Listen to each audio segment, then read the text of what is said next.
नमस्कार विद्यार्थी मित्रांनो, आज आपण इयत्ता 12वी विषय इंग्रजी मधील lesson 1.5 the new dress which is written by Virginia Woolf हा अभ्यासणार आहोत. तर चला विद्यार्थ्यांनो, वेळ न घालवता आपण सुरुवात करूया. या ठिकाणी तुम्हाला दोन इमेजेस दिसत आहेत. याच्यामध्ये फर्स्ट जी लेफ्ट साईडला इमेज आहे ती व्हर्जिनिया वुल्फ यांची आहे आणि सेकंडला ही जी स्टोरी आहे मॅबेल नावाची जी एक लेडी आहे, तिच्यावर आधारित ही स्टोरी, तिचा ह्या ठिकाणी आपल्या बुकमध्ये दिलेलं हे इमेज आहे. तर चला सुरुवात करूया from the introduction of Virginia Woolf. Virginia Woolf was born in 1882 and was died in 1941 London. Was an English novelist and essayist. Virginia Woolf या 1882मध्ये यांचा जन्म झाला अँड 1941मध्ये लंडनमध्ये त्या मृत्यू पावल्या. त्या एक इंग्लिश नॉवेलिस्ट म्हणजे इंग्रजी कादंबरीकार होत्या आणि एसेइस्ट म्हणजे निबंधकार होत्या. She is considered a modernist writer of the 20th century. 20व्या शतकामधील मॉडर्निस्ट म्हणजे आधुनिक लेखिका म्हणून त्यांना ओळखलं जायचं किंवा त्यांना त्या ठिकाणी कन्सिडर केलं जायचं. And pioneer of the stream of consciousness as a narrative device. आणि त्यांनी जे काही स्टोरीज लिहिल्यात किंवा जे काही एसेज लिहिले त्या प्रत्येक एसेमध्ये त्यांनी stream of conscious he technique वापरलेली आहे. Stream of consciousness he technique म्हणजे ॲक्च्युली की एखादं कॅरेक्टर हे फक्त खूप जास्त ओव्हर थिंकिंग करत राहतं, त्याच्या विचारांमध्येच तो असतो, मंत्रमुग्ध असतो आणि दुनिया माझ्याविषयी विचार काय करेल याविषयी ती XYZ कॅरेक्टर जे मुख्य पात्र असतं ते विचार करत राहतं. आणि याच्यामध्ये ती इतरांपेक्षा स्वतःला नेहमी इन्फेरियरिटी कॉम्प्लेक्स म्हणजे इतरांपेक्षा कमी समजण्याची भावना याच्यामध्ये जास्त ह्या पात्रांमध्ये दाखवलेली असते. आणि याची सुरुवात व्हर्जिनिया वुल्फ यांनी केली होती त्यांच्या लिखाणामधून. The glimpse of early modern feminism can easily be trace in her writing. आणि त्यांच्या लिखाणामधून आपल्याला glimpse of early modern feminism म्हणजे स्त्रियांविषयी किंवा स्त्रियांच्या असणाऱ्या भावना किंवा त्यांच्या असणारे जे काही त्यांचे काही असणारे गुण किंवा जे काही असणारे ज्या काही वैशिष्ट्य आहेत त्या सर्व आपल्याला ह्या ज्या व्हर्जिनिया वुल्फ यांच्या लेखनामधून आपल्याला स्त्रीवादाची झलक त्यांच्या लिखाणातून दिसून येते. The voyage out to the lighthouse, Orlando and Mrs Dalloway are her remarkable novels. आणि यांनी लिहिलेल्या 4 खूप महत्त्वाच्या अशा नॉवेल्स आहेत की ज्या जगप्रसिद्ध आहेत, वर्ल्ड फेमस आहेत. The voyage out to the lighthouse, Orlando and Mrs Dalloway. A haunted house is her famous short story collection from which the present story the new dress is adapted. आता एक haunted house नावाचं एक त्यांनी एक short story collection एक लिहिलेलं आहे. त्याच्यामधूनच ही the new dress ही कथा आपण ह्या ठिकाणी म्हणजे त्यांनी ॲडॉप्ट केलेली आणि आपण ह्या ठिकाणी आपल्या अभ्यासामध्ये शिकतोय.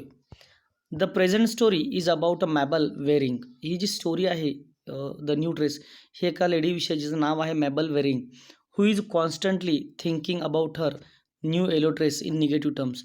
आणि ती सारखी तिने एक शिवलेला जो नवीन पिवळ्या रंगाचा एक ड्रेस असतो तिच्याविषयी ती सारखा नकारात्मक विचार करत असते. She herself has chosen the design, colour and pattern of the new dress which she has decided to wear for a party at Mrs Dalloway. आता तिला एक मिसेस डॉल्वे नावाची एक तिची एक XYZ कोणी ओळखीची फॅमिली एक व्यक्ती असते.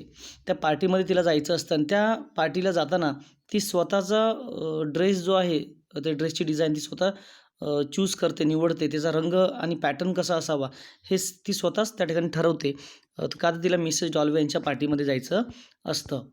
However at that party she keeps thinking that the dress is old fashion. आणि ज्यावेळेस ती त्या पार्टीमध्ये पोहोचते किंवा ती पोहोचते, ती इतर लोकांना ऑब्झर्वेशन करते. She understood that she has wore the old fashion dress, की तिला असं वाटतं की मी इतरांपेक्षा खूप जुन्या पद्धतीचा किंवा जुनाट पद्धतीचा फॅशनचा ड्रेस तिने घातलेला आहे. And everyone in the party is मॉकिंग at her dress. आणि प्रत्येकजण त्या म्हणजे पार्टीमध्ये येणारा प्रत्येक व्यक्ती जणू काही तिची उडवतोय किंवा तिच्या ड्रेसची थट्टा उडवतोय किंवा खिल्ली उडवतोय असं तिला भास होतं किंवा तिला तसं वाटतं. ॲक्च्युली असं काहीच होत नसतं. ती स्वतःच्या सगळं मनाने किंवा तिचं स्वतःचं मन हे तिला स्वतःला खात असतं. She thinks that she is a fly at the edge of the saucer. ती स्वतःला असं फील करते जणू काही ती एका सॉसर म्हणजे एक कपबशी जी असते आपल्या बशीमधली एक माशी आहे आणि एज ऑफ द सॉसर म्हणजे त्या बशीतून ती बाहेर येण्याचा प्रयत्न करते. Drowning deep and deep. आणि ती त्यामध्ये खोलवर बुडत जाते. As she come seriously under the spell of her own negative mind and in a depression leaves the party. आणि ती एवढी नकारात्मकमध्ये ती एवढा जास्त ओव्हर विचार करत असते त्या पार्टीमध्ये गेल्यानंतर इतरांविषयी, की कशी ती लोकं खूप सुंदर दिसतात किंवा किती श्रीमंत आहेत वगैरे, वगैरे. आणि त्या निगेटिव्ह माइंडमध्ये आणि त्या डिप्रेशनमध्ये शी लिव्हज द पार्टी. ती त्या पार्टीतून परत घरी निघून जाते किंवा ती पार्टी सोडून येते. To show Mabel suppressed desires, unfulfilled ambitions, and meager financial conditions of her childhood, Virginia Woolf has employed the stream of conscious technique very effectively. आता या ठिकाणी टू शो मॅबेल सप्रेस डिझायर्स म्हणजे लहानपणापासून माबेलच्या ज्या काही सप्रेस झालेल्या डिझायर म्हणजे दबल्या गेलेल्या इच्छा आकांक्षा आहेत किंवा अनफुलफिल ॲम्बिशन्स, तिच्या राहिलेल्या अपूर्ण महत्त्वाकांक्षा किंवा मिगर फायनान्शियल कंडिशन, तिची असलेली आर्थिक म्हणजे काय बोलतो आपण त्याला, आर्थिक परिस्थितीची त्यावेळेस चांगली नसेल, कंडिशन चांगली नसेल फ्रॉम हर चाइल्डहूड, लहानपणापासून. And Virginia Woolf has employed the stream of consciousness technique very effectively. आणि ह्या तंत्राचा वापर करून म्हणजे स्ट्रीम ऑफ कॉन्शियसनेस या टेक्निकचा वापर करून त्यांनी मॅबेल हे कॅरेक्टर या ठिकाणी चांगल्या प्रकारे आपल्यासमोर रिप्रेझेंट केलेलं आहे. तर चला विद्यार्थी मित्रांनो, आपण कॅरेक्टर्स कोणकोणते आहेत, कसे आहेत, याविषयी थोडीशी त्यांची इंट्रोडक्शन करून घेऊया. आता या ठिकाणी आपल्या लक्षात येईल का मॅबेल वेरिंग, बघा मेन कॅरेक्टर्स आहेत का याच्यामध्ये, त्याच्यामध्ये प्रमुख पात्र आहे मॅबेल वेरिंग, जी या स्टोरीची हिरोईन आहे. तर आपण सुरुवात करूया. मुख्य पात्र आपण ज्याला मेन कॅरेक्टर असं म्हणतो किंवा मेजर कॅरेक्टर असं म्हणतो. Mabel Waring is a middle age woman with 2 children. आता मेबेल वेरिंग ही एक 41 वर्षाची स्त्री आहे, जिला 2 मुलं आहेत. Who reflects constantly and some might say obsessively about her alienation from the members of the evaluated level of society she wants to join. ती अशा समाजामध्ये राहते की ज्या ठिकाणी ती स्वतःला खूप कमी समजते आणि ती ज्या समाजात राहते तो समाज खूप उच्च दर्जाचा आहे आणि तिला त्याच्यामध्ये सामील व्हायची इच्छा असते, पण ती त्यांच्यापासून खूप काय असते, लांब असते. इलेव्हेटेड लेवल ऑफ सोसायटी म्हणजे त्यांच्यापासून खूप ती ॲलिनेशन असते, लांब असते किंवा ती एकटी असते. When she is invited to a party given by the wealthy and socially prominent Clarissa Dalloway, she is overwhelm with a worry about her inability to dress fashionably because of the cost. आता एक दिवस काय होतं, एक famous अशी व्यक्ती असते त्या भागातली किंवा त्यांच्या सोसायटीमधली, प्रख्यात क्लॅरिसा डॉल्विन नावाची. ती मॅबेलला पार्टीसाठी आमंत्रित करते आणि ज्यावेळेस तिला आमंत्रित केलं जातं त्यावेळेस तिला असं वाटतं की कोणत्या प्रकारचे आपण कपडे, फॅशनेबल कपडे घालावेत की आपल्याकडे एवढी कॉस्ट नाही का आपण एवढे पैसे खर्च करून एवढा चांगला ड्रेस घेऊ शकतो, असं ती स्वतःशी बोलत राहते. ओव्हरवेल्म विथ वॉरी, खूप अति काळजी ती करत असते त्या गोष्टीची. शी has an old-fashioned dress made from a book of dress patterns that had belonged to her mother. आणि त्या पार्टीमध्ये जाण्यासाठी ती तिच्या आईचं एक पुस्तक असतं, ड्रेस पॅटर्नचं एक बुक असतं. त्या पुस्तकामधून एक कोणता तरी ती फोटो बघत असेल, त्या फोटोतून ती ओल्ड पॅटर्न्सचा एक त्या ठिकाणी ड्रेस शिवण्याचं ठरवते.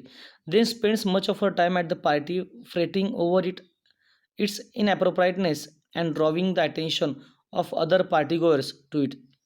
आणि त्यानंतर ती बराच वेळ त्या पार्टीमध्ये त्या ठिकाणी स्वतःच्या असणाऱ्या इनॲप्रोप्राइटनेस म्हणजे तिने जो ड्रेस घातलेला असतो येलो कलरचा, त्या ड्रेसविषयी ती स्वतःविषयीच हे करत असते आणि जी कोणी लोकं येणारी जाणारी त्यांचं लक्ष तिच्याकडे आहे असं तिला फार वाटत असतं किंवा लोकं तिच्याकडे तिची उडवत आहेत असं तिला त्या ठिकाणी फील होत असतं.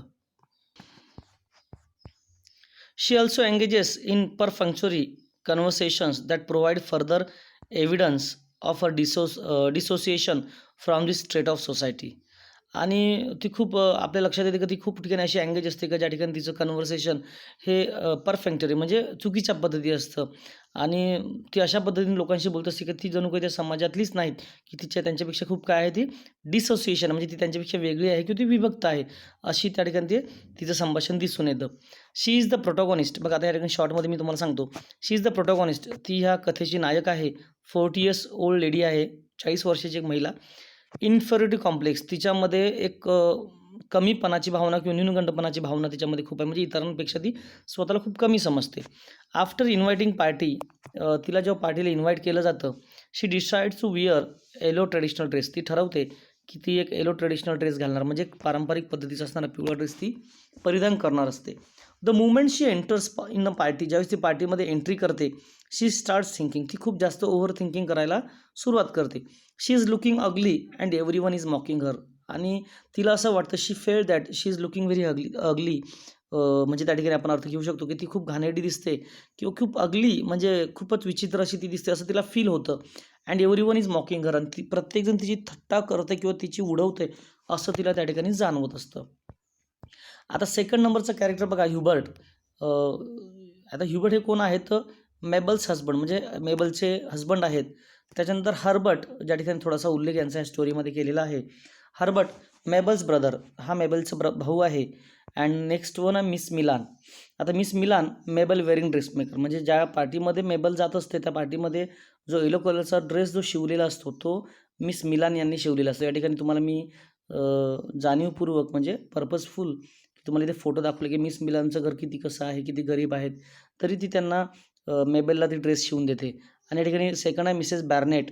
या ठिकाणी मिसेस बार्नेट ह्या एक हाऊसमेड आहेत, हे ज्या क्लॉरिसा आहेत, जे डॉल्वे यांच्या घरातील. आता खाली टाकणे मिसेस बार्नेटचं आपण इन्फॉर्मेशन थोडीशी समजून घेऊ म्हणजे आपल्या लक्षात येईल. Mrs Barnet is a maid servant housemaid in the Dalloway's household. आता ह्या ज्या क्लॅरिसा डॉल्वे आहेत ज्यांनी पार्टी आयोजित केली त्यांच्या घरातील ह्या हाऊसमेड आहेत, म्हणजे आपण काय बोलतो त्याला मोलकरीण आहेत वगैरे, की घरकाम करणारी एक लेडी आहे. Her behaviour in greeting Mabel Waring and taking her coat seem remarkable to the reader. आणि मेबेलला ग्रीटिंग करताना म्हणजे त्यांना नमस्कार करताना आणि त्यांचा कोट जेव्हा ते घेऊन जाण्याची तिची जी वागणूक आहे म्हणजे ज्यावेळेस ती काय बोलतात मेबेल जेव्हा त्या पार्टीला जाते त्यावेळेस ह्या ठिकाणी बार्नेट जे असतात त्या ठिकाणी त्यांना ते सांगतात की थोडीशी तुम्ही तयारी करा, रेडी व्हा, आणि त्यावेळेस ते तो जो कोट असतो मेबेलचा तो ते त्या ठिकाणी घेऊन जातात. आणि हे आपल्यासारख्या वाचकांना खूप विचित्र किंवा अनरिमार्केबल, अविस्मरणीय असं वाटतं. But sets off great waves of insecurity in the party guest about her appearance and social role. पण तिच्या असणारे जे काही ग्रेट वेव्स ऑफ इनसेक्युरिटी म्हणजे तिच्या असणाऱ्या देखावाबद्दल किंवा सामाजिक भूमिकेबद्दल पार्टीतील पाहुण्यांमध्ये असुरक्षिततेच्या मोठ्या लाटा त्या ठिकाणी निर्माण होतात. म्हणजे मिसेस बार्नेटचं बिहेवियर हे अशा पद्धतीचं असतं की त्या ठिकाणी आलेले जे गेस्ट आहेत ते स्वतःला थोडंसं इनसेक्युअर फील करतात, जेणेकरून समजा कोणी येत असेल तर त्यांना तयारी करायला सांगत असेल वगैरे वगैरे, किंवा रेडी व्हा परत वगैरे, कारण लेडीजचं आपल्याला माहिती असतं मेकअप झालं किंवा काही गोष्टी त्या ठिकाणी ते प्रॉपरली करत असतात. मग त्यामुळे ती जशी वागायची त्या पाहुण्यांबरोबर त्यांना थोडंसं इनसेक्युअर फील व्हायचं. नेक्स्ट आपण कॅरेक्टरविषयी बोलणार आहोत ते म्हणजे क्लॅरिसा डॉल्वे, ज्याला मिसेस डॉल्वे असं आपण म्हणतो. आता ह्या कोण आहेत? ह्या ज्यांनी पार्टी त्या ठिकाणी अरेंज केलेली असते इतर लोकांसाठी, ती ही व्यक्ती आहे ज्याला फेमस व्यक्ती आहे त्या सोसायटीमधील. Clarissa Dalloway is the hostess of the party that Mabel attend. Mabel ज्या पार्टीला हजर राहिली होती त्या पार्टीच्या ह्या आयोजक होत्या. आयोजक म्हणजे ज्यांनी अरेंज केली होती. हॉस्टेस म्हणजे ज्यांनी स्वतः त्या ठिकाणी अरेंजमेंट करून ऑर्गनाईज करून लोकांना बोलवलं होतं.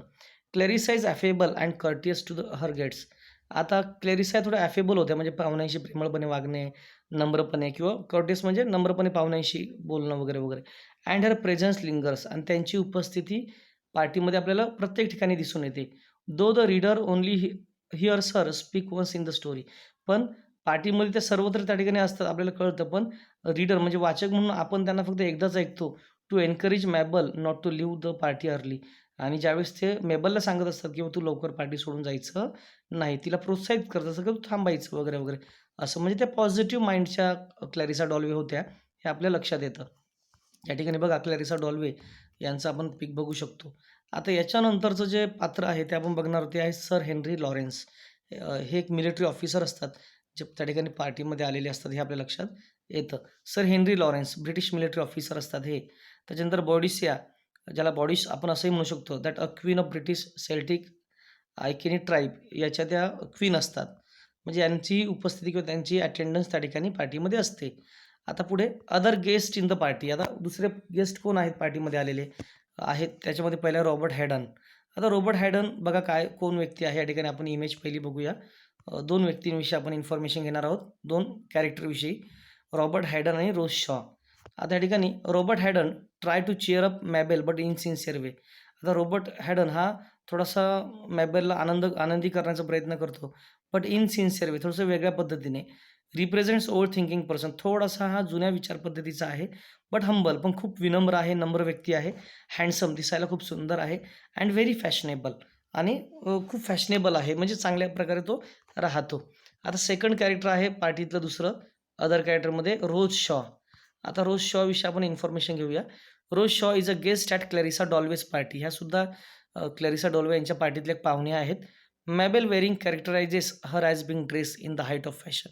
आणि मॅबेल या ठिकाणी ज्यावेळेस रोज शॉला बघते त्यावेळेस ती बघते की it's a height of fashion. म्हणजे तिने एवढं टॉप लेवलचं मेकअप वगैरे केलेलं असेल किंवा एवढं टॉप लेवलला ती दिसत होती का सगळ्या फॅशनच्या वरची तिची त्या ठिकाणी फॅशन होती, असं या ठिकाणी मॅबेलला सांगण्याचा प्रयत्न असेल. Precisely like everybody else always. आणि प्रत्येकजण त्या ठिकाणी तिच्या कपड्यांकडे बघतो की ती एवढ्या टॉपमध्ये दिसत होती. Rose compliments Mabel on her new dress. आणि रोज ह्या स्टोरीमध्ये मॅबेलच्या ड्रेसवर थोडी कॉम्प्लिमेंट करते. But Mabel is convince that she is being subtly mocked. आणि मॅबेलला असं कन्विन्स होतं, तिला असं वाटतं, म्हणजे मॅबेलला अशी खात्री होते का रोजने दिलेली कॉम्प्लिमेंट ही कॉम्प्लिमेंट नसून किंवा स्तुती नसून हे एक मॉक आहे, म्हणजे तिने माझी उडवलेली खिल्ली आहे किंवा थट्टा आहे, असं तिला फील होतं. आता या ठिकाणी काही 2-3 पेजमध्येच आपल्या लक्षात आलं असेल की मेबेल सारखी निगेटिव्ह विचार करते. स्वतःला कमी समजण्याचा प्रयत्न करते इन फ्रंट ऑफ अदर्स. म्हणजे ती एवढी इन्फेरिटी कॉम्प्लेक्समध्ये आहे की बाबा दुसरे खूप जास्त मोठे आहेत, श्रीमंत आहेत किंवा टॉप किंवा सक्सेसफुल आहेत आणि मी खूप कमी आहे. अशी तिची भावना सारखी तिच्या मनामध्ये पूर्ण या स्टोरीमध्ये फिरत राहते. आणि ज्यावेळेस आपण स्वतःला इतरांपेक्षा कमी समजतो किंवा आपण इनकॅपेबल समजतो, that is called stream of consciousness. त्याला आपण म्हणतो की आपल्याविषयी आपण जास्त विचार करत राहतो. लक्षात ठेवा. पुढे चार्लस बट आणि मिसेस हॉलमन याविषयी आपण थोडंसं समजून घेऊया. आता चार्लस बटसुद्धा ह्या पार्टीतले गेस्ट असतात. That guest in the party that can change the life of Mabel. की जे मेबेलची लाईफ चेंज करू शकत होते, म्हणजे तिच्या थोडा बदल करू शकत होते त्यांच्या जीवनामध्ये.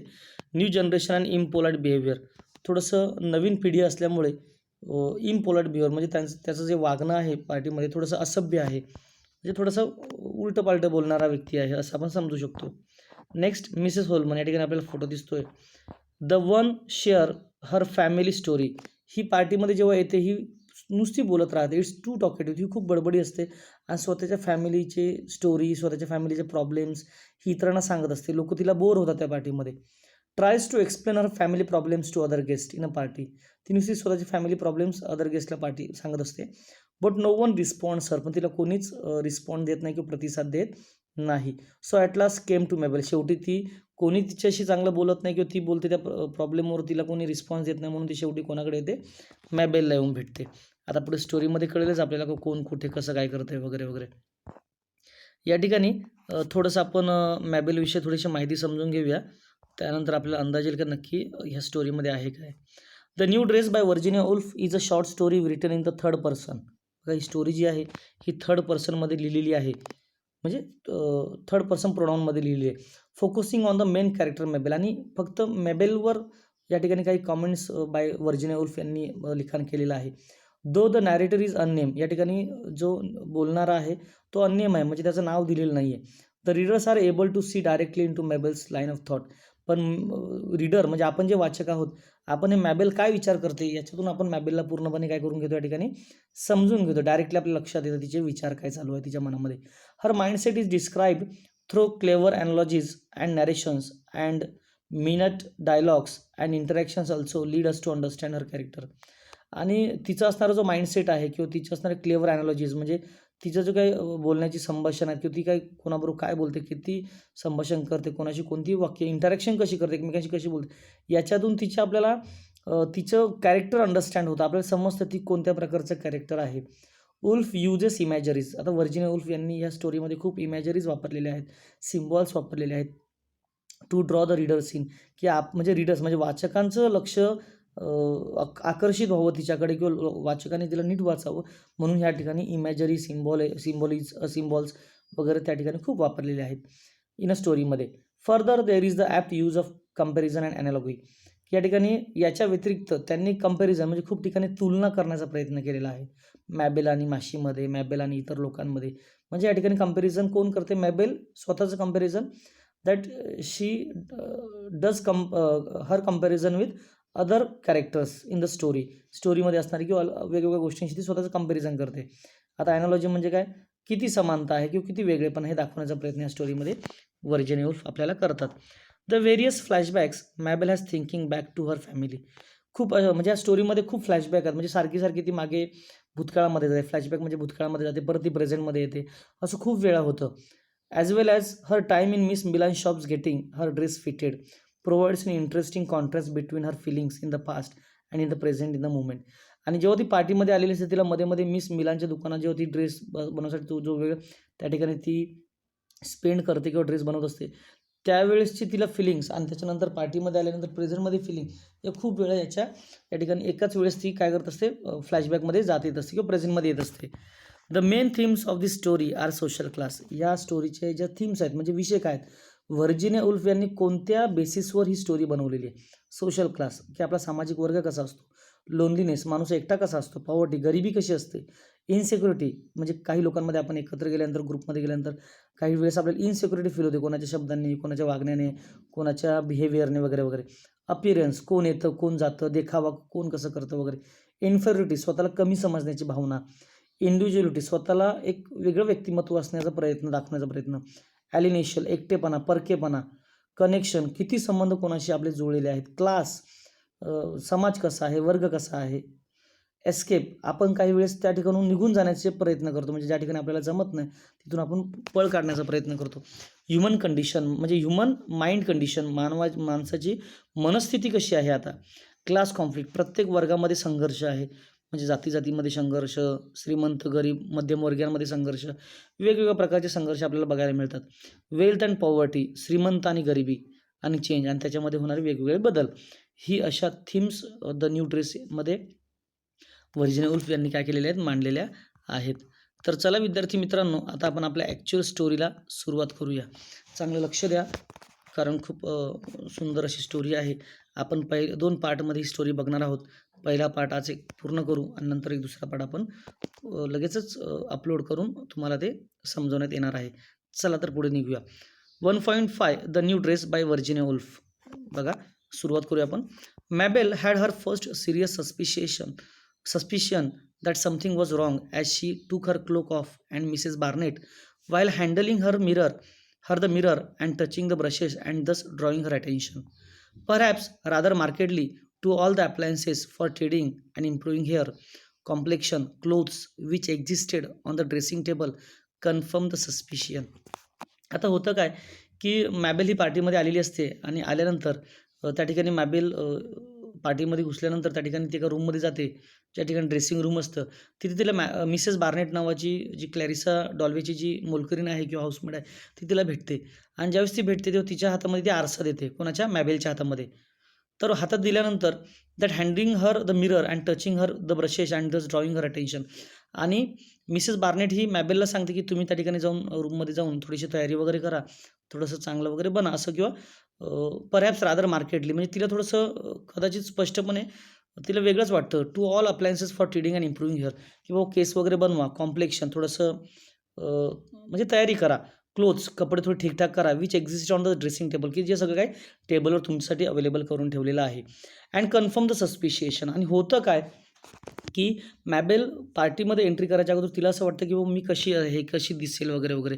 आणि ज्यावेळेस ही मिसेस बार्नेट तिने एंट्री केल्या त्याला रूममध्ये त्या ठिकाणी थोडीशी तयारी करायला सांगते तर मॅबेलला असं फील होतं की बाबा मी घातलेला ड्रेस हा काही चांगला नाही आहे किंवा मी ज्या पद्धतीने मेकअप किंवा लुक करून आले ते काय आहे थोडंसं चुकीचं आहे. सो तिला स्वतःविषयी असणारी जी शंका असते, सस्पिशियन असतं, स्वतःविषयी असणारी भीती किंवा मी सुंदर दिसत नाही की मी चांगली दिसत नाही, टापटीप दिसत नाही, याच्यावरून तिला तिच्या मनामध्ये ती शंका सुरू होते.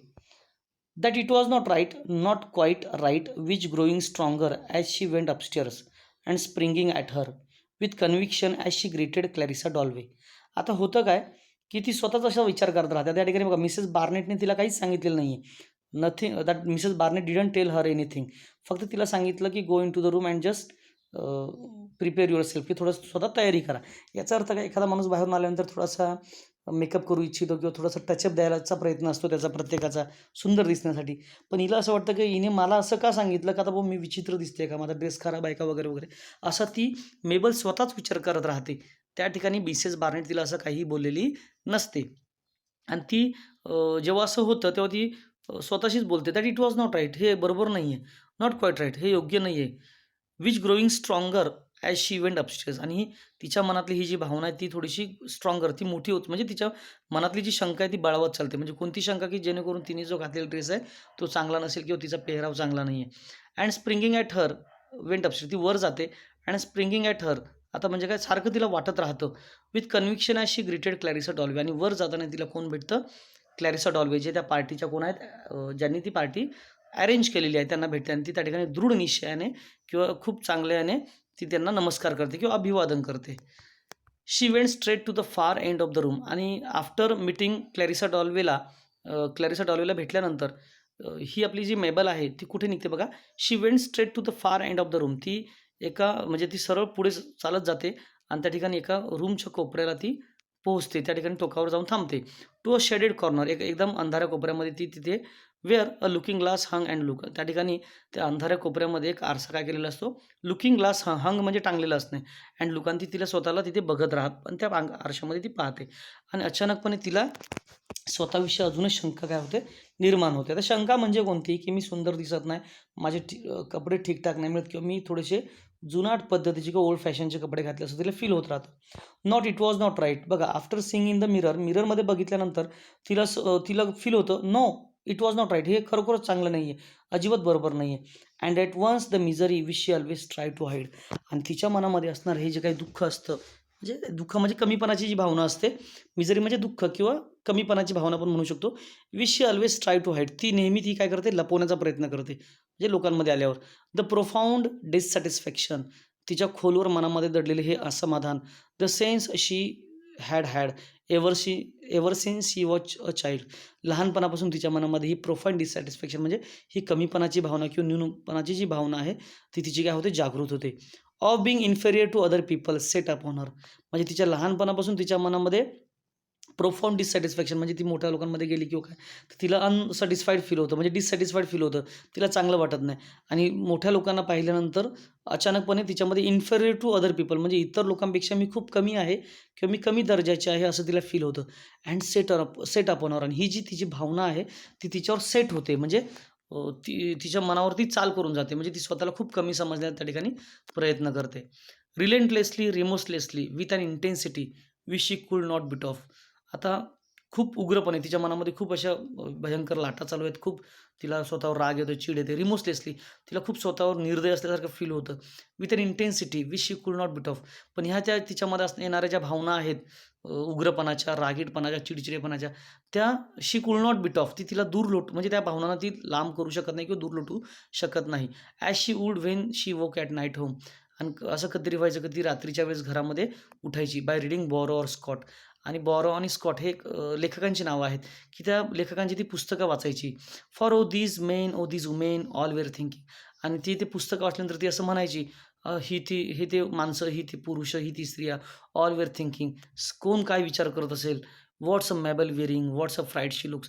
आणि ती आता भूतकाळात जाते, कधी रात्री पुस्तकं ती वाचते, त्या पुस्तकांमधले जे कॅरेक्टर्स असतील, माणसं किंवा स्त्रिया, ते विचार करत असतील, व्हॉट्स मेबल विअरिंग, मेबलने काय घातलेलं आहे, what a fried she looks, किती विचित्र, किती घाणेरडी ती दिसत आहे, असं तिला आठवतं किंवा तिला जाणवायला सुरुवात होतं. म्हणजे या ठिकाणी तुमच्या लक्षात येईल का ती कधीतरी लहान असताना किंवा मागे कधी भूतकाळामध्ये रात्रीची उठून काही पुस्तकं वाचत असेल, त्या पुस्तकांमधले काही कॅरेक्टर्स आहेत मेन वुमेन, ते तिच्याविषयी असे बोलत असतील असं तिला वाटतं. म्हणजे अजूनही बघा, या ठिकाणी तुमच्या लक्षात येईल की तिच्याशी कोणच बोलत नाही आहे.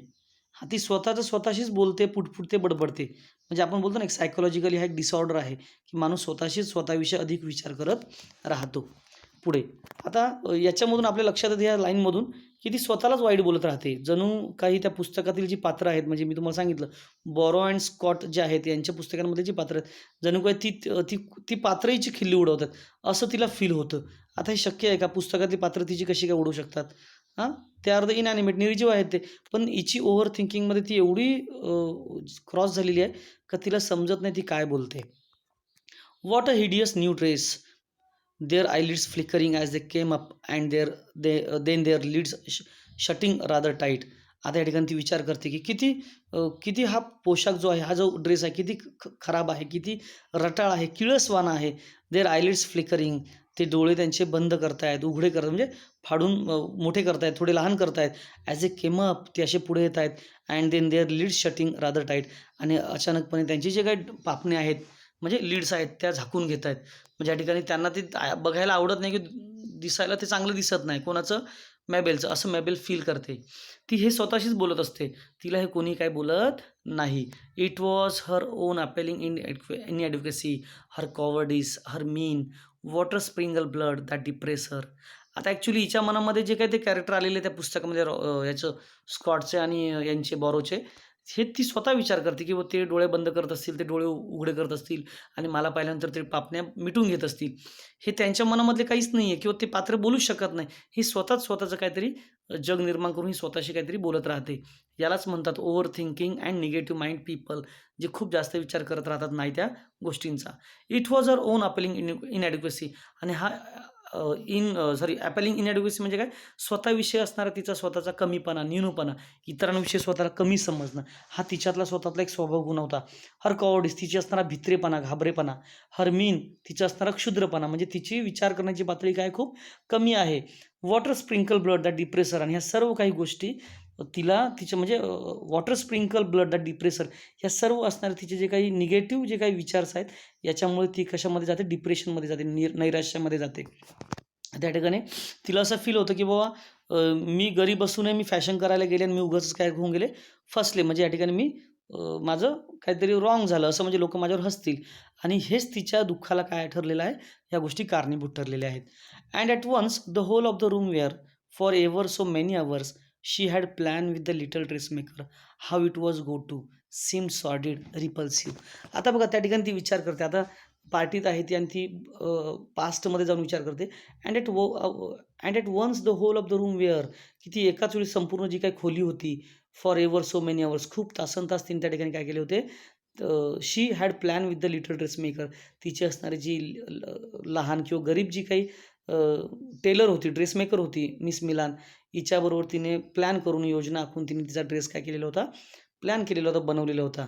But it was to go and seem sorted. पण आता तो पूर्णपणे तो ड्रेस काय झालेला आहे? खराब झाला आहे. तिला खूप विचित्र वाटतंय, खूप रिपल्सिव्ह वाटतंय. तिला स्वतःचाच त्या ड्रेसचा तिरस्कार वाटू लागला आहे आणि स्वतःचाही ती काय करते आता? तिरस्कार. म्हणजे सीम सॉर्टेड आणि रिपल्सिव्ह म्हणजे काय? की मग तिने एवढं तासनतास त्या ड्रेसच्या मागे खर्च केले मिस मिलानबरोबर प्लॅन करून, आणि त्या ठिकाणी ती पार्टीत आल्यानंतर तिला तो ड्रेस खूप काय वाटतो? किळसवाणा, खराब वाटतो, विचित्र वाटतोय आणि ती रिपल्सिव्ह झाली. म्हणजे तिला स्वतःच्या ड्रेसचा आणि स्वतःचा काय वाटू लागला तिला? तिरस्कार फील होऊ लागलाय. अशी ती या ठिकाणी स्वतःविषयीच हे करते. And her own drawing room so shabby and herself going out puffed up with vanity as she touched the letters on the hall table and said, "How dull to show off all this now seem unutterably silly, paltry and provincial." आता तिला स्वतःची जी drawing room आहे ती थोडीशी गबाळी वाटते, खराब वाटते, घाण वाटते. अँड हरसेल्फ, ती स्वतःला सुद्धा खराब समजते किंवा गावठी किंवा गबाळी समजते आपल्या भाषेमध्ये. गोइंग आउट, ती बाहेर जाऊ लागते, म्हणजे बाहेर निघते. पफ्ड अप विथ व्हॅनिटी, म्हणजे तिच्या मनामध्ये जी काही व्हॅनिटी आहे, म्हणजे जी काही ती फुशारकी वगैरे आहे. As she touch the letters on the hall table, आणि त्या टेबलमध्ये असणाऱ्या जे काही पत्रांना ती स्पर्श करत पुढे निघते. अँड सेड, आणि काय बोलते बघा? हाऊ डल, किती डल आहे, किती कंटाळवाण्या गोष्टी आहेत. टू शो ऑफ, नुसतंच शो ऑफ करायचं, म्हणजे नुसतंच लोकांना देखाव करायचा. ऑल दिस नाव सीम अनअटरबली सिली, आणि ह्या सर्व काही गोष्टी आता काय झालेल्या आहेत? अनअटरबली सिली, मूर्खपणाच्या झालेल्या आहेत, अप्रिय आहेत, पॅल्ट्री, एकदम तुच्छ झालेले आहेत. अँड प्रोव्हिन्शियल, एकदम गावंढळ किंवा अडाणीपणासारखं तिला आता वाटू लागले. म्हणजे सिंपलमध्ये तिने जो ड्रेस घातलेला होता, ज्या ड्रेसमेकरचा तिने तिने मदत घेतली होती, त्या मदतीने तिला असं वाटलं की मी चांगल्या प्रकारे त्या पार्टीमध्ये दिसेल. पण तिला आता सर्व काही काय वाटू लागलं? चुकीचं वाटू लागलं किंवा तिला ते सगळं खराब वाटू लागलं, असं ती त्या ठिकाणी आपल्याला सांगण्याचा प्रयत्न करते. कारण बघा, कारण क्लॅरिसाचे घर हे जे आहे हे मेबेलच्या घरापेक्षा सुंदर असते. इतरांचं यश जास्त असेल तर जलस होणे, स्वतःला कमी समजणे, हा प्रत्येकाचा काय आहे? स्वभाव गुण आहे. आणि या ठिकाणी काय होतं, की ज्यावेळेस मेबेल या पार्टीमध्ये येते, त्यावेळेस तिला असं वाटतं, की बाबा ह्या पार्टीमध्ये असणारी ही लोक सगळी काय आहेत? माझ्यापेक्षा खूप श्रीमंत आहेत किंवा मोठी आहेत आणि मी यांच्यासमोर काहीच नाही. अशी मनामध्ये ह्या ज्या भावना आहेत, याच्यामुळे तिला स्वतःविषयी काय वाटू लागते? तिरस्कार वाटू लागते. आणि असं त्या पार्टीमध्ये तिला कोणीच काही अजून बोललेलं नाही किंवा काही बोलत सुद्धा नाहीत. पण ती स्वतःचाच म्हणजे ती स्वतःचीच ओव्हर थिंकिंग करत राहते. निगेटिव्ह थिंकिंग ती स्प्रेड करत राहते. पुढे, all this had been absolutely destroyed. सर्व काही आता संपलेलं आहे, नष्ट झालेलं आहे, असं तिला फील होतं. शोन अप, तिला जे दाखवायचं होतं, म्हणजे तिला असं दाखवायचं होतं लोकांना, की मी किती चांगली आहे, मी किती महान दिसते वगैरे वगैरे. एक्सप्लोडेड, सगळं काही एक्सप्लोड झालं होतं, म्हणजे सगळ्या गोष्टी संपलेल्या होत्या. The moment she came into Mrs Dalloway's drawing room, आणि लगेचच त्या पुढच्या क्षणाला ती कुठे येते, मिसेस डॉल्वेचा जो ड्रॉइंग रूम असतो त्या ठिकाणी ती येऊन थांबते, म्हणजे त्या ड्रॉइंग रूममध्ये येऊन येते आतमध्ये. What she had thought that evening when sitting over the teacups, Mrs Dalloway's invitation come. आता बघा ती भूतकाळामध्ये जातात, आहे ती पार्टीमध्ये, पण ती विचार करते की आदल्या दिवशी जेव्हा संध्याकाळच्या मिसेस डॉल्वेने जेव्हा त्यांचे इन्व्हिटेशन आलं होतं, म्हणजे कसलं, ज्यावेळेस ही काय नाव आपलं मिस मॅबेल ही बसलेली होती, चहा पित होती, आणि त्यावेळेस तिने विचार केलेला होता काहीतरी. शी हॅड थॉट दॅट इव्हनिंग, संध्याकाळचा विचार केला होता. व्हॉट्स that, of course she could not be fashionable.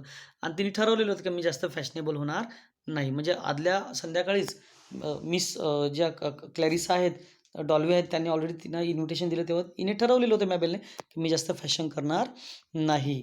It was absurd, pretend it even. आता हे सगळं ढोंग करण्यासारखं झालेलं आहे, किंवा हे काय सगळं मूर्खपणाचं ठरलं असतं. Fashion meant cut. आता मेबेलच्या भाषेमध्ये फॅशन म्हणजे काय, ड्रेसला वेगवेगळे कट असणे किंवा कटिंग असणं. मिंट स्टाईल, वेगवेगळ्या प्रकारची स्टाईल मारणे. मिंट 30 गिनीज ॲटलिस्ट, म्हणजे किमान 30 गिनीज, म्हणजे आता ब्रिटिश करन्सी जी असेल, म्हणजे जास्त पैसे लागणार, म्हणजे फॅशन म्हणजे खूप जास्त पैसे लागणं. But why not B original. आणि आपण का बरं ओरिजिनल नाही राहायचं. ओरिजिनल म्हणजे काय, तिचं म्हणणं असं, फॅशनेबल राहण्यापेक्षा आपण ओरिजिनल जे आपलं आहे ते रिअल ते आपण दाखवण्याचा प्रयत्न करायचा आहे. आणि ही कधीची गोष्ट आहे, 1924ची आहे, लक्षात ठेवा. Why not be herself anyhow. मी जशी आहे तशीच का राहू नये. म्हणजे ज्यावेळेस मिस क्लॅरिसा डॉल्वे ज्यावेळेस तिला इन्व्हिटेशन देतात, त्यावेळेस तिच्या मनामध्ये ह्या गोष्टी चालू असतात की बाबा त्यांनी मला इन्व्हिटेशन दिलेलं आहे, तर मी का बरं फॅशन करू, का बरं मी स्टाईल मारू, किंवा मी कोणत्या प्रकारचे फॅशनेबल कपडे घालू. मी साधी आहे, मी ओरिजिनल आहे, अशीच मी राहणार आहे. Why not be herself anyhow. मी जशी आहे तशीच का नको राहू, असं ती स्वतःलाच सांगते किंवा विचारते. And getting up, she had taken that old fashion book of her mother. आणि लगेच पुढे नंतर ती चहा पित असताना लगेच उठून तिच्या आईचं जे काही ओल्ड फॅशन बुक असतं, म्हणजे एखादं पुस्तक असेल ज्याच्यामध्ये वेगवेगळ्या प्रकारचे ड्रेसचे डिझाईन असतात वगैरे वगैरे, त्या आईचं ते fashion book of her mother, तिच्या आईचं ते फॅशन बुक ती घेते हातामध्ये. A Paris fashion book of the time of the empire. आणि ते खूप पॅरिस फॅशन बुक, म्हणजे पॅरिस म्हणजे फ्रान्स हा जो देश आहे, त्या देशातलं पॅरिस हे एक शहर आहे. त्यावेळेस ते म्हणजे जुन्या काळातलं एम्पायर, म्हणजे खूप जुन्या काळातलं साम्राज्यातलं ते पुस्तक असतं, आणि ती ते पुस्तक काढून त्या प्रकारचे कपडे घालण्याचं ती ठरवते, म्हणजे त्या प्रकारचा ड्रेस ती घेण्याचा ठरवते. And had thought how much prettier. आणि तिच्या मनात ती असा विचार करते की हाऊ मच प्रेटियर, की ती जेव्हा ते पुस्तक ओपन करून बघते तेव्हा तिला असं फील होतं, त्या काळच्या स्त्रिया किती प्रेटियर होत्या, किती देखण्या होत्या, सुंदर होत्या, मोर डिग्निफाईड, किती रुबाबदार दिसायच्या. And more womanly and they were then.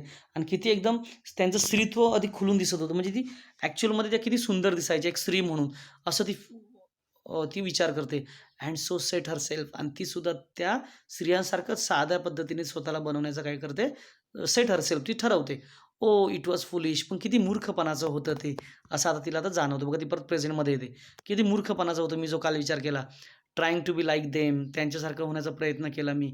प्लुमिंग herself in fact, तिने स्वतःला जुन्या पद्धतीने सजवण्याचा प्रयत्न केला. Pluming herself in fact upon being modest and old fashion. तिने थोडंसं मॉडेस्ट म्हणजे थोडं सोजवळ आणि जुन्या पद्धतीने स्वतःला तयार करण्याचं ठरवलं. अँड व्हेरी चार्मिंग, थोडंसं आकर्षक बनवण्याचा तिने प्रयत्न केला स्वतःला. Giving herself of no doubt about it. तिने स्वतःसाठी बऱ्यापैकी तेवढा वेळ दिला. नो डाऊट अबाउट इट, त्याविषयी काही डाऊट नाही, शंका नाही. To an orgy of self love. पण तिचं जो स्वतःवर असणारं जे काही प्रेम आहे, ऑर्गी लव्ह म्हणजे काय, स्वतःला अशा फसव्या गोष्टींमध्ये तिने काय केलं, अडकवलं. विच डिझर्व टू बी चेस्टीज म्हणजे काय, आता ती ह्या सर्व टीकेला काय होती, पात्र होते. And so rigged herself out like this. आणि तिला याच्यातून आता बाहेर पडायचं होतं. म्हणजे ह्या ठिकाणी ती असा विचार करते की बाबा क्लॅरिसा डॉल्वेने मला निमंत्रण दिलं, त्याच्यानंतर मी ठरवलं की बाबा ओल्ड फॅशनमध्येच राहायचं, एवढं काय फॅशन करायची नाही वगैरे.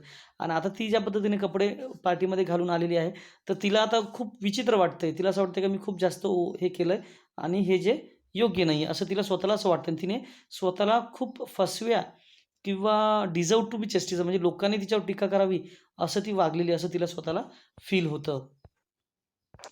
But she dare not look in the glass. पण ती स्वतःला आरशामध्ये बघू इच्छित नाही, किंवा ती आरशामध्ये तिचे बघण्याचं स्वतःचं धाडस नाही. का तर बाबा तिला असं वाटतं की मी खूप विचित्र दिसते, वेडीवाकडी दिसते, मी चांगली दिसत नाही, असं तिला फील होतं.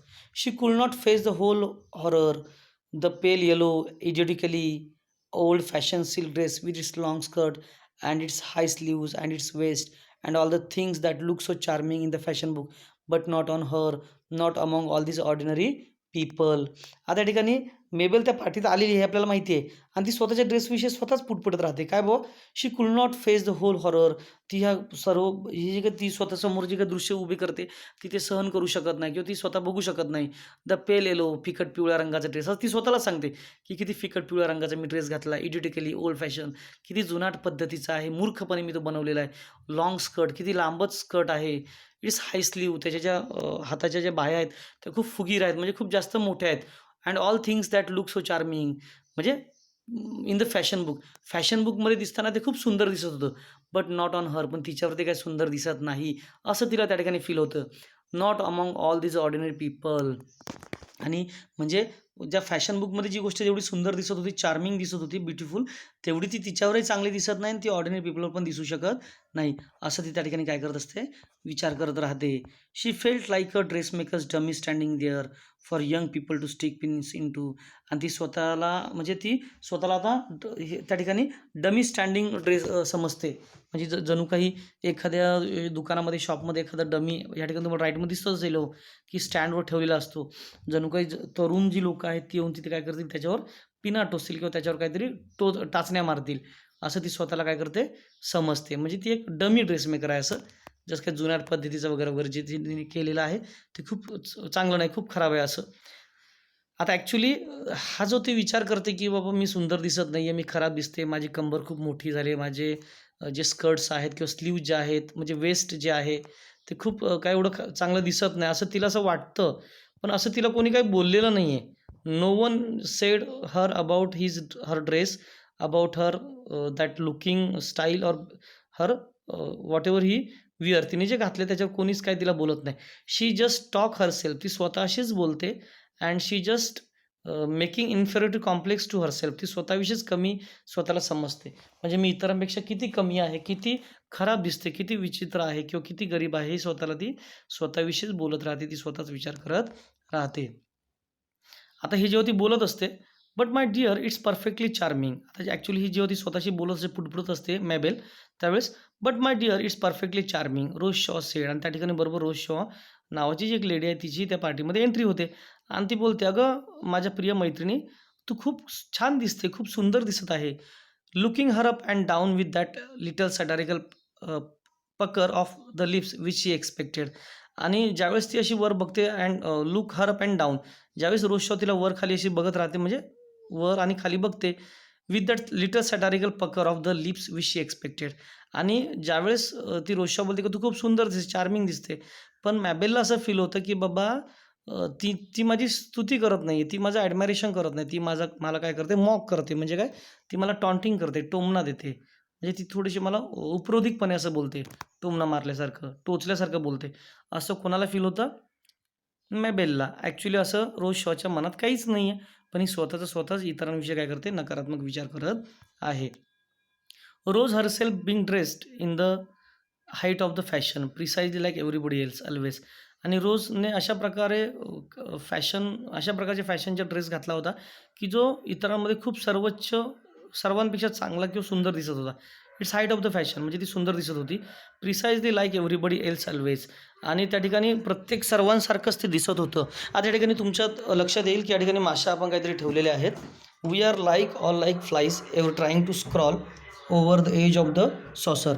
Mabel thought and repeated the phrase as if she were crossing herself as if.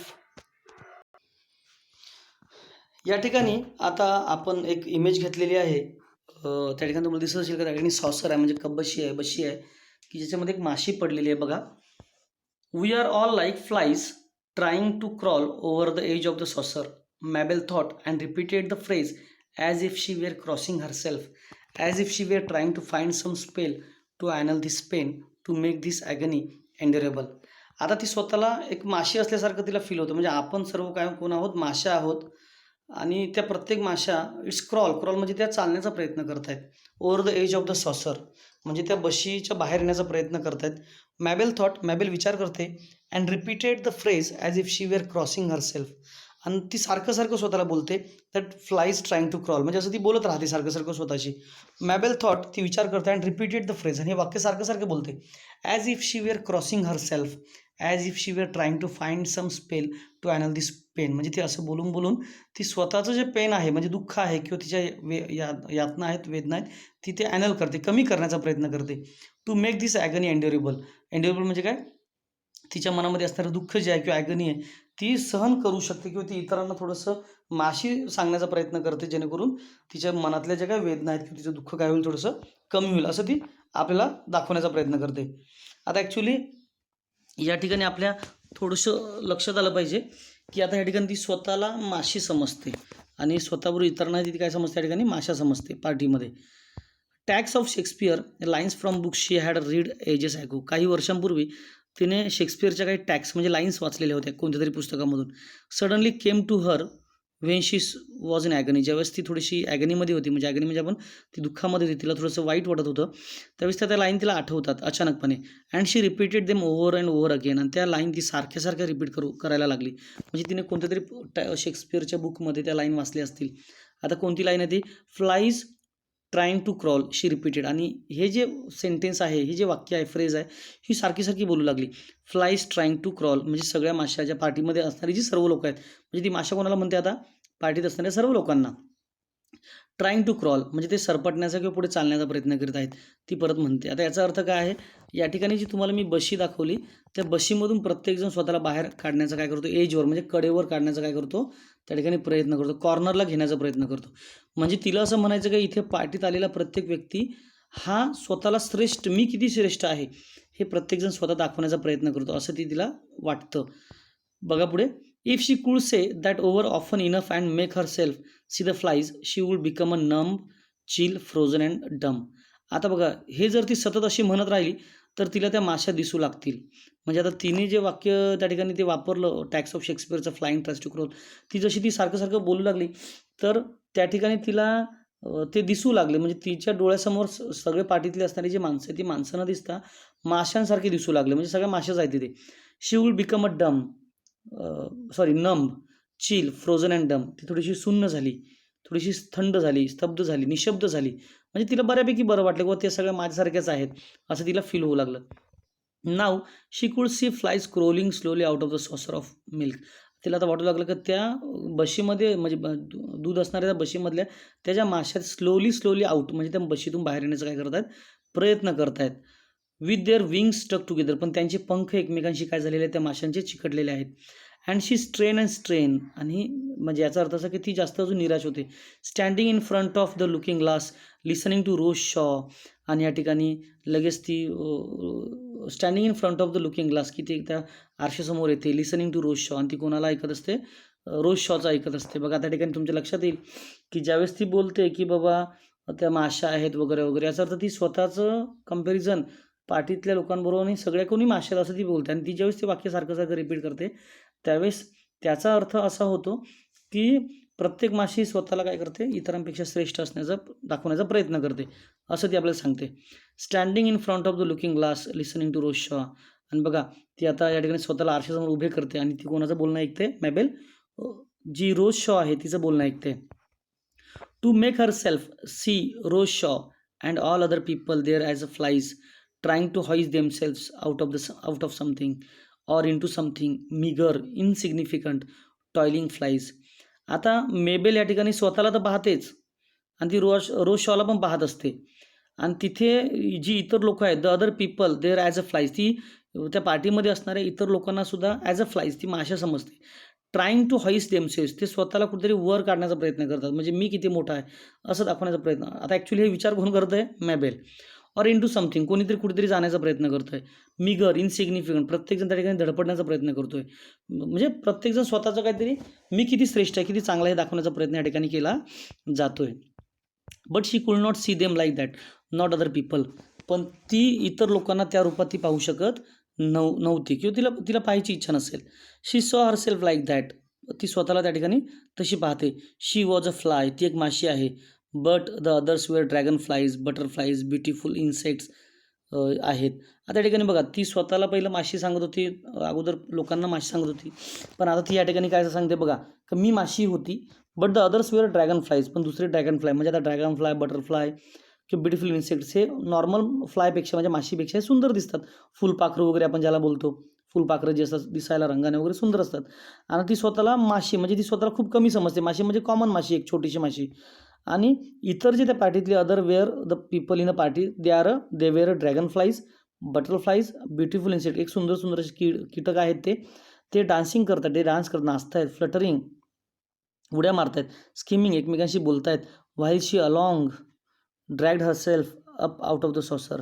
आणि त्या असल्या म्हणजे ती एकटी स्वतःला त्या बशीमधून माशी समजून स्वतःला काय करते, बाहेर काढण्याचा काय करते आता प्रयत्न करते. म्हणजे या ठिकाणी बघा, त्या बशीमध्ये सगळे आहेत, dragon flies, butterflies, beautiful insects. याचा अर्थ काय, की तिच्या आजूबाजूला असणारी ही जी लोकं आहेत ही खूप तिच्यापेक्षा मोठी आहेत, हे आहेत.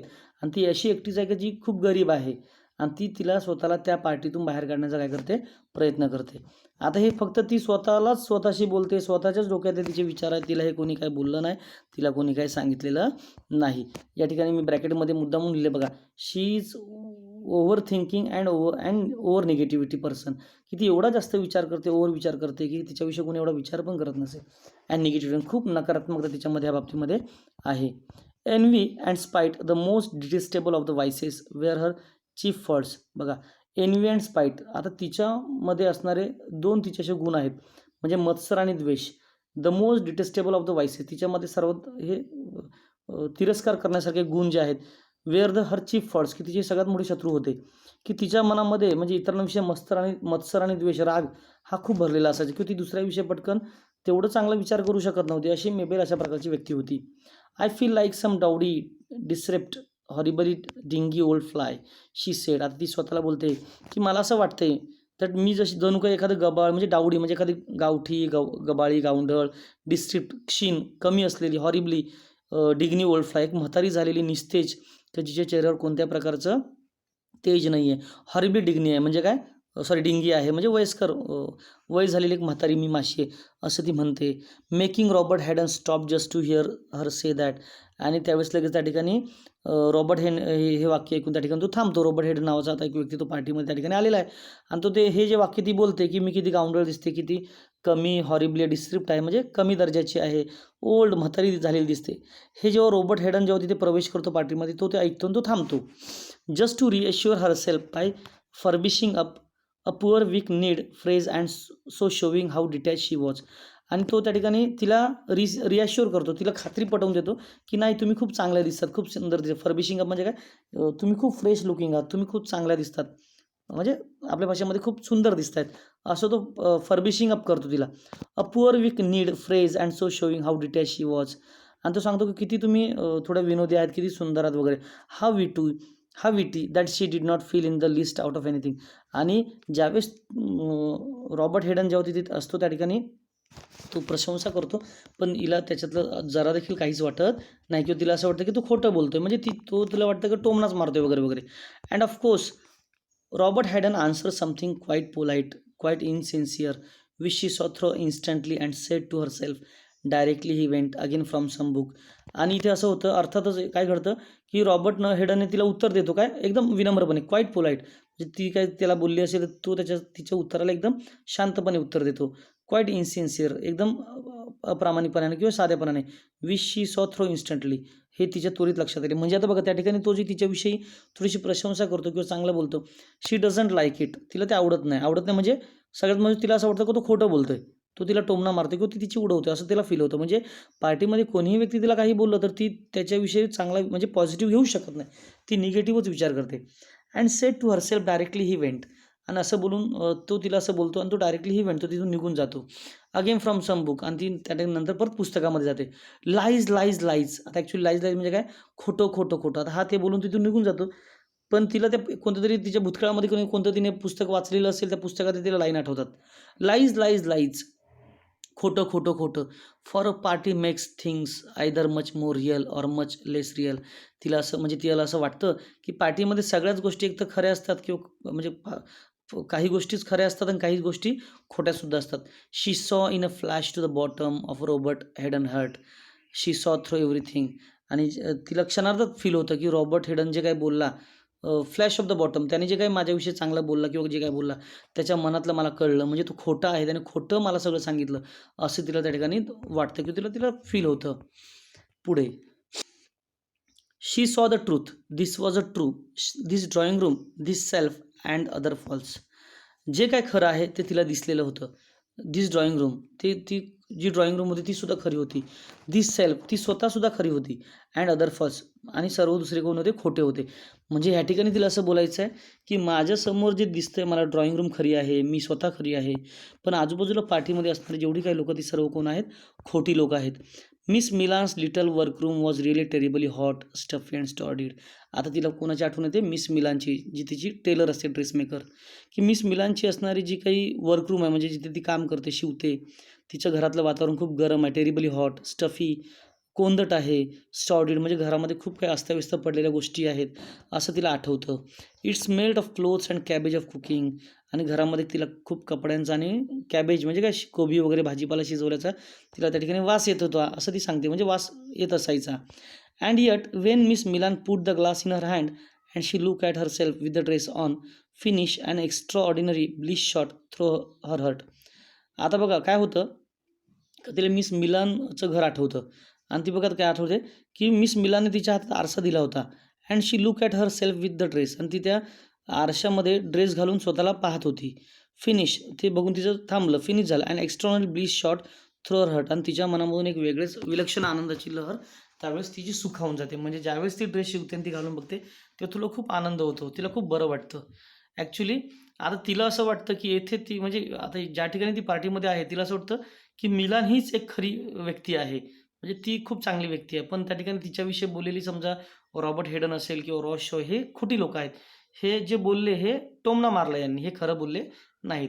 सफ्युज्ड with light she sprang into existence, आणि लगेचच बघा सफ्यूज विथ द लाईट, तिला लगेच तिच्या स्प्रँग इंटू एक्झिस्टन्स, तिला लगेच तिच्या रिॲलिटीची जाणीव होती, ती अस्तित्व म्हणजे प्रेझेंटमध्ये लगेच ती येते. Read of CARES and wrinkles, what she had dreamed of herself was there a beautiful woman. आता ती सर्व काही तिचे केअर्स अँड रिंकल्स, तिच्या मनामध्ये असणारी काळजी, चिंता किंवा रिंकल्स म्हणजे तिच्या कपाळावर ज्या आलेल्या आठ्या आहेत, सुरकुत्या आहेत, ती सर्व काही आता विसरून गेलेली आहे. What she had dreamed of herself, ती स्वतःच्या स्वप्नामध्ये आहे. Was there a beautiful woman, जणू काही ती स्वतःला एक सुंदर स्त्री समजते, ती एक सुंदर स्त्री असं तिला स्वप्न त्या ठिकाणी स्वप्नामध्ये तिला दिसतं. आता ती स्वतःलाच बघून त्या ठिकाणी काय करते, स्वतःला हरभऱ्याच्या झाडावरती चढवते, म्हणजे स्वतःला मी खूप सुंदर दिसते, खूप सुंदर असं म्हणून ती स्वतःला झाडावर चढवण्याचा प्रयत्न करते, स्वतःला. Just for a second she had not dared look longer, Miss Milan wanted to know about the length of the skirt. आणि काही क्षणासाठी, काही सेकंदांसाठी तिने जास्त वेळ पाहण्याची हिंमत केली नाही, कारण miss Milan wanted to know about the length of the skirt, कारण मिस मिलानला स्कर्टची लांबी पाहायची होती, किती आहे किती नाही. देअर लुक्ड ॲट हर, तिने स्वतःकडे पाहिले. Framed in the scrolling mahogany, आणि तो जो काही स्क्रॉलिंग महोगनी म्हणजे ग्रे व्हाईट कलरचा जो काही तिचा तिने जे काही यूज केलेलं असेल, मिस्टिरियसली स्माइलिंग, ती अशी रहस्यपणे थोडीशी स्माईल देते. चार्मिंग गर्ल, आकर्षक अशी, मोहक अशी मुलीसारखी.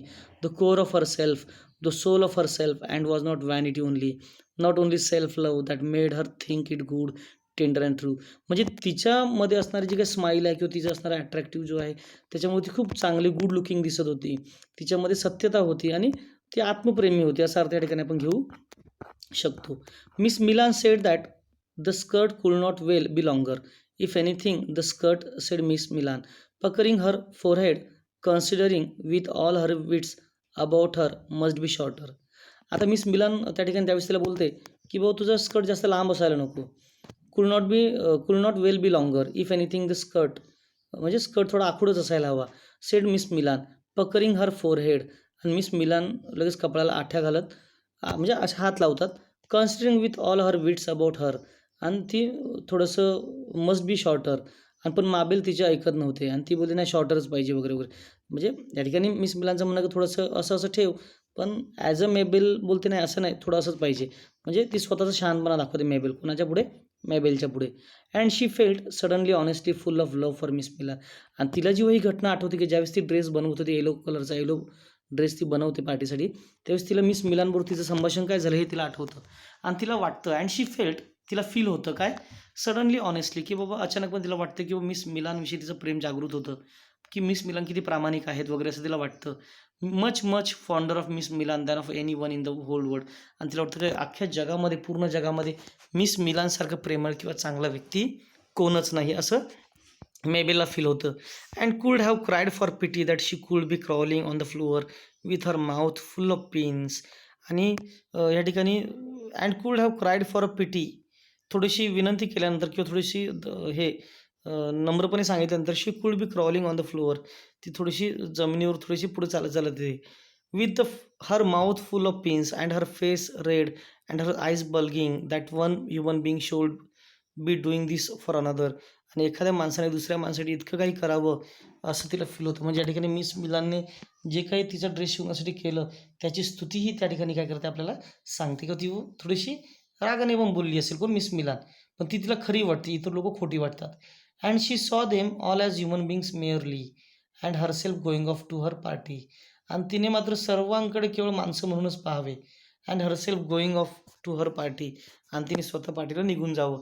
And miss Milan pulling the cover over the canary Kaij.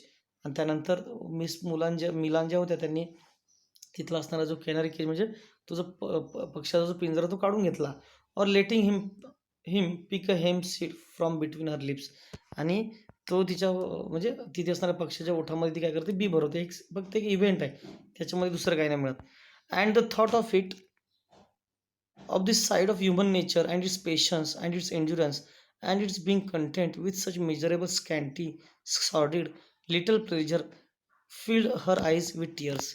आता या ठिकाणी मोबाईल या सर्व गोष्टींचा विचार करते की कशा पद्धतीने मिस मिलानने माझा ड्रेस शिवला, कशा प्रकारे ते माझ्या थोड्याशा रागावल्या वगैरे जे काही मला बोलले वगैरे वगैरे. आणि नंतर मी माझं काम झाल्यानंतर मी पार्टीला निघून गेल्यानंतर मिस मिलानने कॅनरी पक्षीचा पिंजरा कसा पडदा काढला, त्या तो जो पक्षी त्याला बी म्हणजे कसं काय म्हणजे बिया म्हणजे दाणे टाकले वगैरे वगैरे. म्हणजे ह्या ठिकाणी ती विचार करते की किती दयाळू व्यक्ती, किती चांगली व्यक्ती आहे. And the thought of it of this side of human nature, म्हणजे माणसाचा स्वभाव कसा असतो, पेशन्स त्यांची सहनशक्ती किती आहे, अँड इट्स एन्ड्युरन्स, एन्ड्युरन्स म्हणजे काय त्यांची सहनशक्ती किंवा ते किती सहनशील आहेत. And its being content with such miserable, किती कमी म्हणजे किती मिजरेबल, किती दुःखामध्ये, किती कष्टामध्ये, स्कॅन्टी किती तुटपुंजा, सॉर्डेड किती हलाखीच्या परिस्थितीमध्ये ते त्यांचे दिवस काढतात. आणि ज्यावेळेस ते मिलानला अशा पद्धतीने मिलान किती गरीब आहे, किती कष्टाळू आहे, किती हलाखीची परिस्थिती आहे तिची, तरी पण तिने मला मदत केली. ह्या सर्व घटना आठवून that little pleasure fill her eyes with tears, मेबेलच्या डोळ्यामध्ये काय येतं पाणी येतं, म्हणजे तिच्या अश्रूने डोळे भरतात. And now the whole thing had vanished, आता तिच्या डोळ्यातून सगळं काही गेलेलं आहे बघा बघा. And now the whole things had vanished, आता सर्व तिच्या डोळ्यातून हे सगळं संपून गेले. आता बघा पुढे. And the dress, the room, the love, the pity, the scrolloping looking glass and the canary cage. तो ड्रेस बघा, आता मिस मिलानचं तिला आठवतो काय जे आपण समजतोय, तो ड्रेस, ती खोली, ते प्रेम, ती दया, ती विनंती, तो नक्षीदार असणारा आरसा, स्क्रोलोपिंग लुकिंग ग्लास म्हणजे काय नक्षीदार म्हणजे आरसा, अँड कॅनरी केज तो असणारा पिंजरा, ऑल हॅड व्हॅनिश, सर्व तिचं आता डोक्यातून निघून गेलेलं किंवा गायब झालेलं आहे. And here she was in a corner of Mrs Dalloway's drawing room, आता ती परत कुठे आलेली आहे, डॉल्वीच्या ड्रॉइंग रूममध्ये तिला तिची आठवण होते. म्हणजे आता साधी गोष्ट आहे, ती ऑलरेडी पार्टीमध्ये आहे, त्या रूममध्येच होती आणि तिला खूप काही मागचं पुढचं आठवत असतं. मागची ती भूतकाळात गेलेली असते, आता ती परत कुठे आली प्रेझेंटमध्ये आलेली आहे. आणि तिला आता आठवते का मी भूतकाळात नाही, म्हणजे ती भूतकाळातून परत कुठे येते प्रेझेंटमध्ये येते. ड्रॉइंग रूममध्ये तिला आठवण होते तिची की मी तिथे आहे, म्हणजे वास्तवात येते. एका कोपऱ्यात वास्तवाची जाऊन ती आठवत असते की मी असं काय करते. पुढे all had vanish and here she was in corner of Mrs Dolly drawing room, आणि ती मिसेस डॉल्वीच्या ड्रॉइंग रूमच्या एका कॉर्नरला बसलेली असते किंवा उभी असते. सफरिंग टॉर्चर्स, यातना भोगत असते, तिला कसला तरी त्रास होतो. कसला म्हणजे कसला, ती ओव्हर विचार करत राहते का कोण माझ्याविषयी काय विचार करतोय, कोण माझ्याविषयी काय विचार करतोय वगैरे वगैरे. याच्यामध्ये ती ओव्हर थिंकिंग करते आणि ते विचार करत राहते असा अर्थ आहे. But it was all so paltry, weak blooded and petty minded to care so much at her age with 2 children. आता ॲक्च्युली इथे बघा ह्या लाईन्समध्ये व्हर्जिनिया वुल्फ स्वतः बोलत आहेत, म्हणजे त्या ठिकाणी ते आपल्याला सांगतायत. But it was all so paltry, हा एवढा कसा विचार करते, सारखी मागे जाते, सारखी पुढे येते, मध्येच माशांचा विचार करते, मध्येच तिला ड्रॅगन फ्लाय आठवतात, फुलपाखरं आठवतात किंवा काही इन्सेक्ट्स आठवतात, किडे आठवतात. सारखं भूतकाळ प्रेझेंट. आणि या ठिकाणी आता व्हर्जिनिया वुल्फ स्वतः बोलत आहेत.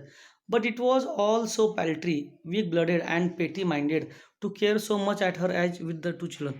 हे कसं काय असं असू शकतं, किती मूर्खपणा आहे हा, किती किरकोळ गोष्ट आहे ही, किती विचित्र गोष्टी आहेत, की 40 वय असताना 2 मुलं असताना ही एवढ्या गोष्टींची काय फिकर करत बसते, कोणाकोणाचा विचार करत बसते, असं म्हणजे व्हर्जिनिया वुल्फ ज्या ठिकाणी ह्या ज्या लेखिका आहेत ह्या आपल्याला त्या ठिकाणी दाखवण्याचा प्रयत्न करतात. To be still so utterly dependent on people's opinion and not have principles or convictions, not to be able to say as other people did. म्हणजे अजूनही इतर लोकांच्या मतांवर पूर्णपणे आपण अवलंबून राहणं आणि स्वतःची तत्त्वे किंवा ठाम विश्वास नसणं, इतर लोकांप्रमाणे आपण जसे करतो तसं आपण करणं, हे कितपत योग्य आहे, किती चुकीचं. म्हणजे या ठिकाणी स्वतः रायटर या ठिकाणी त्या ठिकाणी आपल्याला मेन्शन करण्याचा प्रयत्न करत आहेत, की बाबा आपण इतर लोकांच्या मतांवर का अवलंबून राहायचं, आपण स्वतःचा विचार नाही करू शकत का. There is Shakespeare, there is death, we are all weevils in a captain's biscuit or what ever it was that people did say. जिथे शेक्सपियर आहे तिथे मृत्यू आहे, आपण सगळे जहाजावरच्या कॅप्टनच्या बिस्किटांमधले किडे आहोत, अशी विधाने करता न येणं किंवा इतर काही बऱ्याच गोष्टी आहेत जे लोक बोलत राहतात किंवा लोक बोलू शकत नाही. किती चुकीची गोष्ट आहे ही. म्हणजे अतिशय तुच्छ आणि क्षुद्र मनाची लक्षणं आहेत. म्हणजे आपण स्वतःविषयी काय विचार करतो हाच आपण विचार करायचा. दुनिया हमारे बारे में क्या सोच रही है, हमें लेना देना नहीं, हमें हम खुद को पॉवरफुल समझ के जीना है, तभी हम लोग जी सकते. पण तुम्ही एवढं ओव्हर थिंकिंग कराल हे व्हर्जिनिया वुल्फ यांना सुद्धा मान्य नाही. She face herself straight in the glass, she pecked at her left shoulder. आता ती आरशासमोर बघा, she face herself straight in the glass, ती आरशासमोर स्वतःला उभे राहून पाहते. म्हणजे फेस हरसेल्फ म्हणजे स्वतःला पाहत राहते, न्याहाळते. She pecked at her left shoulder, तिला असं वाटतं की तिच्या डाव्या शोल्डरला कोणीतरी काहीतरी टोचतंय, काहीतरी पिन लागते तिला. She issued out into the room, त्या ड्रेसमधून म्हणजे त्या रूममधून ती बाहेर येते. As if spears were thrown at her yellow dress from all sides, जणू काही तिच्या त्या येलो ड्रेसला म्हणजे त्या पार्टीमध्ये जेव्हा ती त्या ड्रॉइंग रूममध्ये आले, तिला असं वाटतं की सर्व बाजूने from all sides that there are spears were thrown, कोणीतरी बाण मारतंय किंवा कोणतरी काहीतरी भाले किंवा कोणतरी काहीतरी सगळ्या बाजूने टोचते, मला बाण मारतंय, असं तिला त्या ठिकाणी फील होतं. ॲक्च्युली याचा अर्थ काय, की प्रत्येकजण तिच्याविषयी उडवते, तिची खिल्ली उडवते, असं अर्थ तिला ते सांगायचं आहे. But instead of looking fire so tragic as Rose Shaw would have done, Rose would have look like Boadicea. आता तिच्या जागी रोज शॉ जर असती तर ती बॉडिशासारखी तिने दिसली असती. म्हणजे या ठिकाणी त्यांनी एक रेफरन्स दिला, एका रोमन साम्राज्याविरुद्ध बंड करणाऱ्या ब्रिटनमधल्या एका टोळीच्या राणीसारखी ही आपली कोण मेबेल दिसली असती, असं मेबेल विचार करते. She looked foolish and self conscious, परंतु मेबेल जी आहे ती थोडीशी कशी आहे, फुलिश आहे, मूर्खसारखी वागते, सेल्फ कॉन्शियस आहे. म्हणजे काय होतं त्याला, अतिविचारी. And simpered like a school girl, लहान मुलीसारखी स्वतःला फील करते. And slouched across the room, आणि ती एका म्हणजे रूममध्ये ती एका खोलीमध्ये फिरत राहते. स्लाउच अक्रॉस द रूम, तिथल्या तिथे फिरत राहते.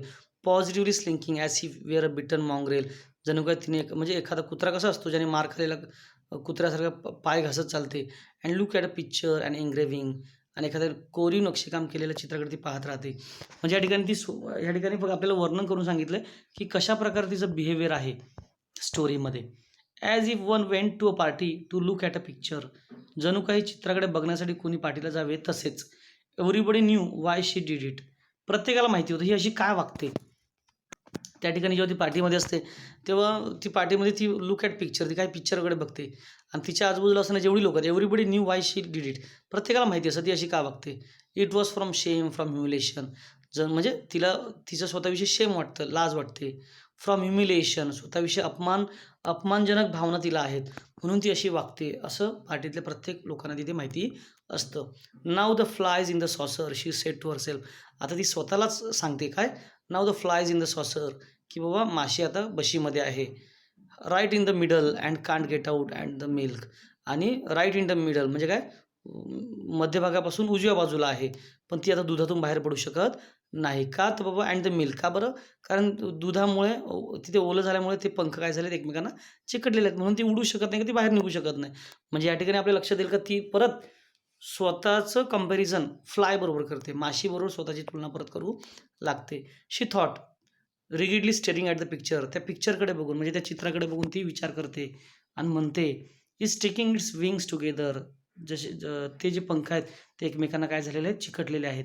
म्हणजे त्याचा अर्थ असा आहे की बाबा ती आता एका बशीमध्ये आहे आणि त्या बशीमध्ये दूध आहे, आणि त्या दुधाच्या ओलावामुळे ती पंख चिकटल्यामुळे ती त्या बशीतून बाहेर पडू शकत नाही. म्हणजे काय, ती आता त्या पार्टीत आहे आणि त्या पिवळ्या ड्रेसमुळे तिला आता पार्टीतून बाहेर जाता येत नाही आहे. म्हणजे ती स्वतःला त्या पार्टीमधली आता माशी समजते. It's old fashion she said to Charles Burt making him stop. आता ती चार्ल्स बर्ट नावाचा ते एक तो व्यक्ती असतो पार्टीमध्ये आलेला. त्याला ती सांगते. काय सांगते? It's old fashion. हे खूप जुनं आहे फॅशनचं आहे. ओल्ड आहे. Making him stop. त्याला थांबवते. विच बाय इटसेल्फ ही हेटेड. त्याला ते अजिबात आवडत नसते. तिला तो हेट करतोय. तिला आवडत नाही मध्येच मला म्हणजे त्याला थांबवलं ते त्याला आवडलेलं नव्हतं. On his way to talk someone else. तो कोणाशी तरी बोलत चाललेला असतो आणि लगेच तिला तो मॅबेल त्या ठिकाणी त्याला थांबवते. सांगते, "किती ओल्ड फॅशनचं आहे हे." आता त्याला असं वाटतं, की ओल्ड फॅशनचं म्हणजे काय? एक तर त्याचा ड्रेस नाही तर मॅबेलचा ड्रेस. पण तिला तसं नसतं म्हणायचं. She meant or she try to make herself think that she meant that it was a picture and not her dress. आणि ती लगेच त्याला सांगते, की बाबा मी म्हणजे माझं असं म्हणणं आहे, की मी त्या चित्राविषयी बोलते. मी माझ्या ड्रेसविषयी किंवा माझ्या जुन्या फॅशनविषयी बोलत नाही.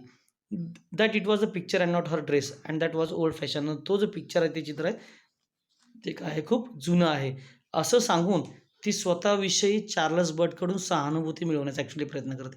पण तो त्याच्यावर काही बोलत नाही. तो एक आपुलकीचा शब्द किंवा एक प्रेमाचा शब्दसुद्धा तिला बोलत नाही, ज्याची तिला अपेक्षा असते. लक्षात ठेवा. And one word of praise, one word of affection from Charles would have made all the differences to her at the moment. आता जर त्या क्षणाला जेव्हा तिने त्याला थांबवलं आणि सांगितलं, की बाबा पिक्चर असं-असं आणि थोडी जरी तिची स्तुती केली असती, "you are looking gorgeous, you are looking very beautiful" वगैरे असं तिला काहीतरी बोललं असतं, तर एखादा शब्द प्रेमाचा, आपुलकीचा त्याने वापरला असता चार्ल्स बर्टने. कोणासाठी? मॅबेलसाठी. तर तिच्या विचारामध्ये किंवा तिच्या वागण्यामध्ये लगेचच काय पडला असता? फरक पडला असता. पण असं काहीच तिथे घडत नाही. If he had only said, "Mabel, you are looking charming tonight." त्याने फक्त एवढं जरी म्हटलं असतं, की "मॅबेल, तुम्ही आज खूप सुंदर दिसत आहात." तर तिला खूप चांगलं वाटलं असतं. If it would have change her life. तिचं आयुष्य बदललं असतं.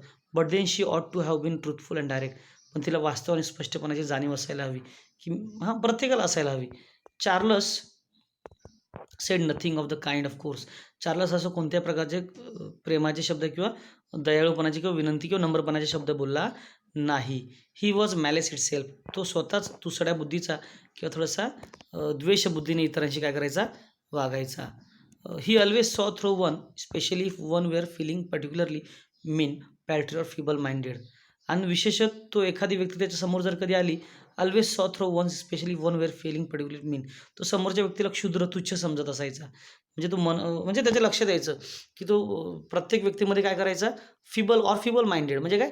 कोणी व्यक्ती भेटलं चार्ल्स बर्टला, की तो त्यांच्याविषयी वाईटच विचार करायचा किंवा त्यांच्यामध्ये वाईट काय आहे? हे शोधण्याचा प्रयत्न नेहमी या ठिकाणी चार्ल्स बर्ट करायचा.